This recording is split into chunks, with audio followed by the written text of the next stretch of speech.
शुरुआत करने जा रहा हूं आज की पहली बड़ी खबर के साथ, और पहली बड़ी खबर है पाकिस्तान को डर लग रहा है। क्या नरेंद्र मोदी उस कूटनीति के बादशाह बन गए? 40 साल बाद प्रधानमंत्री मोदी पहली बार आधिकारिक तौर पर न्यूजीलैंड जा रहे हैं। किसी भारतीय प्रधानमंत्री की ये पहली न्यूजीलैंड यात्रा होगी। आप किस तरह से देख रहे हैं इस दौरे को? ये है कि दो तरफा जो ताल्लुकात हैं वो सही जाने बढ़ रहे हैं इन दोनों ममालिक के पर्सपेक्टिव से। वो शुरू हो चुकी है। अनबिलीवेबल, मैसिव मैसिव मैसिव, अल्फाज खत्म हो जाते हैं। पूरी दुनिया नाज़रीन, पूरी दुनिया का तमाम तर मीडिया सब चीजों को छोड़कर एक शख्स का नाज़रीन, एक शख्सियत का नाज़रीन कवरेज कर रहा है। अनबिलीवेबल। न्यूजीलैंड के प्रधानमंत्री क्रिस्टोफर लक्सन ने सोशल मीडिया प्लेटफॉर्म एक्स पर लिखा, मुझे ये घोषणा करते हुए बेहद खुशी हो रही है कि भारत के प्रधानमंत्री नरेंद्र मोदी अगले सप्ताह पहली बार आधिकारिक दौरे पर न्यूजीलैंड आएंगे। भारत दुनिया की सबसे बड़ी और सबसे तेजी से बढ़ती अर्थव्यवस्थाओं में से एक है और न्यूजीलैंड की आर्थिक समृद्धि के लिए बेहद महत्वपूर्ण देश है। मजीद भी भारत की जो तकरीबकारी है ना, उसकी कहानी से पर्दा उठाया है किस तरह। और अब जो कह लें कि जो मतलब पूरी जो डिटेल है वो मैं आपके ज़रा शेयर करती हूँ, आपको बताती हूँ कि इससे आपको और भी बहुत चीज़ें क्लियर हो जाएंगी। खबर आई है कि पीएम मोदी ईरान क्यों नहीं जा रहे। दरअसल जिस समय खामेनेई का अंतिम संस्कार किया जा रहा है उसी दौरान पहले से ही पीएम मोदी के विदेशी दौरे तय हैं। जब ईरान में खामेनेई का जनाजा निकलेगा तो उस वक्त पीएम मोदी इंडोनेशिया, न्यूजीलैंड और ऑस्ट्रेलिया के दौरे पर होंगे। इसीलिए पीएम मोदी का ईरान जाना मुमकिन नहीं है। पता है कि भाई ये कहां से उठ के कहां पे आया हुआ है। अगर ये वहां से उठ के वहां पे जा सकता है तो अपने मुल्क को कहां पे लेके जा सकता है, और हमारे लिए कितना फायदेमंद हो सकता है। देखें वो उन्होंने एक्सपोर्ट अपनी कितनी ज्यादा जो है वो बढ़ा ली है। उसके बाद अगर देखें तो अपनी सबसे ज्यादा फोकस किस चीज पे कर रहे हैं, मेड इन इंडिया के ऊपर फोकस कर रहे हैं। और ये नहीं कह रहे कि हम बाहर से इंपोर्ट करें।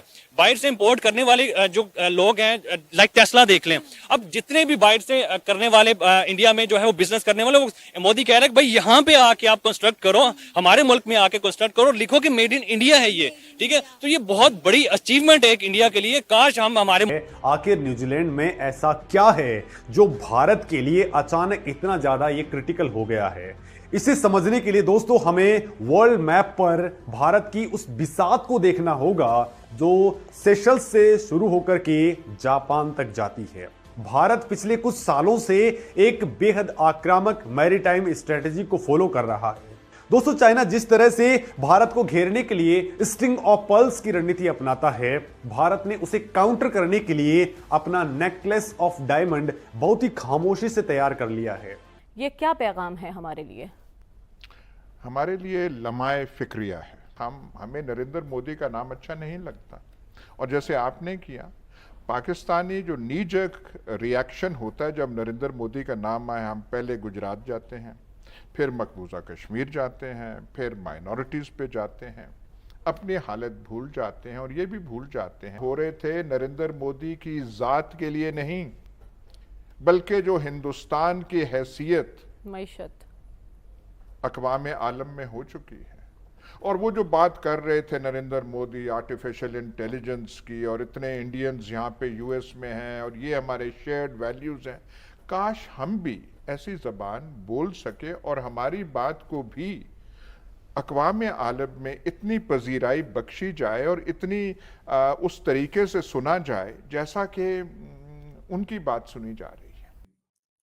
दोस्तों एक चीज मैं डिस्कस करना चाहता हूं कि न्यूजीलैंड के प्राइम मिनिस्टर के भारत की जो नेवी है ये डोमिनेंट नेवी है। मुझे ऐसा लगता है कि जैसे मैंने आपको बताया कि अगर आप दोनों मुल्कों के दौर देखें, ताल्लुकात को देखें, तो सबसे इंपॉर्टेंट चीज क्या होती है? इकोनॉमी।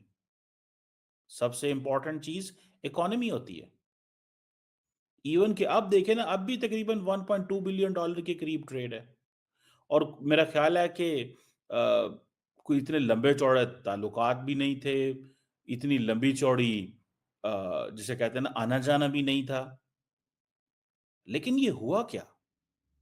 मेरा ख्याल है नरेंद्र मोदी जो है वो अपने ताल्लुकात को एक्सपैंड कर रहे थे। वो एक तो ऑस्ट्रेलिया को ये पैगाम देना चाह रहे थे कि भाई साहब हमारे पास और ममालिक भी मौजूद हैं। ये एक सीरियस पैगाम था मेरा ख्याल है जो वो ऑस्ट्रेलिया को देना चाहते हैं।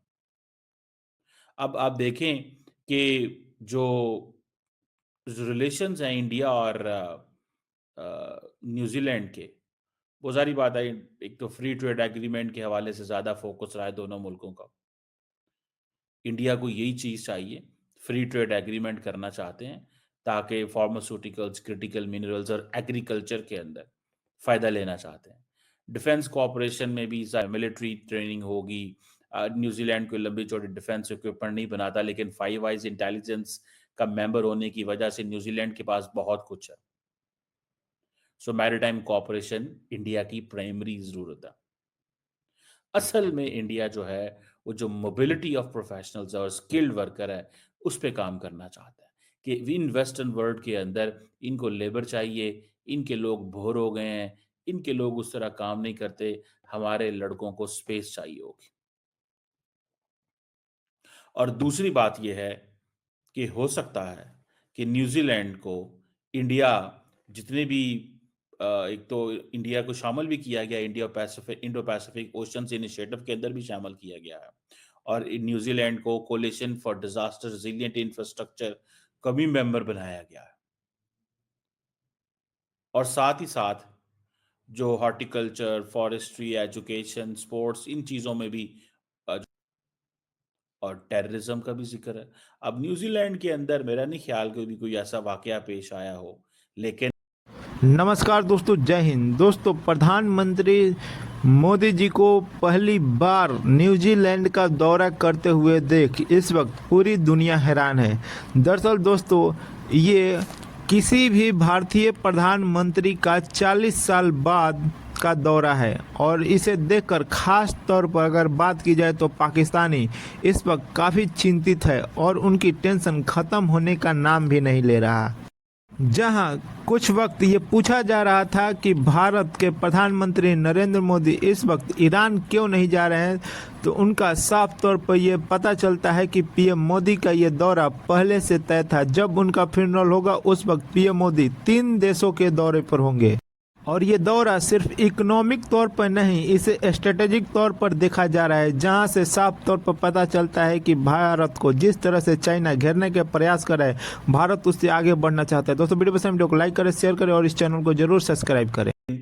इंडिया के लिए टेररिज्म एंड एक्सट्रीमिज्म जरूरी है, क्योंकि इंडिया चाहता है कि वहां पे जो एक्सट्रीमिस्ट एलिमेंट्स, खालिस्तानी एलिमेंट्स हैं, उनको टारगेट किया जाए।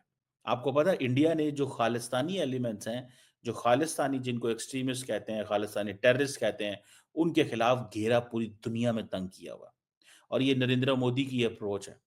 नरेंद्र मोदी की अप्रोच है कि पर्टिकुलरली ये जो 5 ममालिक हैं जिन्हें फाइव आइज इंटेलिजेंस अलायंस कहते हैं, इनके गिर्द घेरा, क्योंकि यहाँ पे जो फ्रीडम ऑफ स्पीच के जो मयार हैं, जो फ्रीडम ऑफ एक्सप्रेशन के जो मयार हैं, वो थोड़े डिफरेंट हैं as compare to other.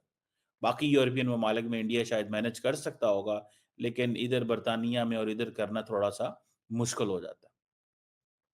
So India जो है वो बेसिकली, अगर देखा जाए, अगर मैं कहूं, अगर मैं समझूं, $1 बिलियन के ट्रेड वाले मुल्क के साथ इतनी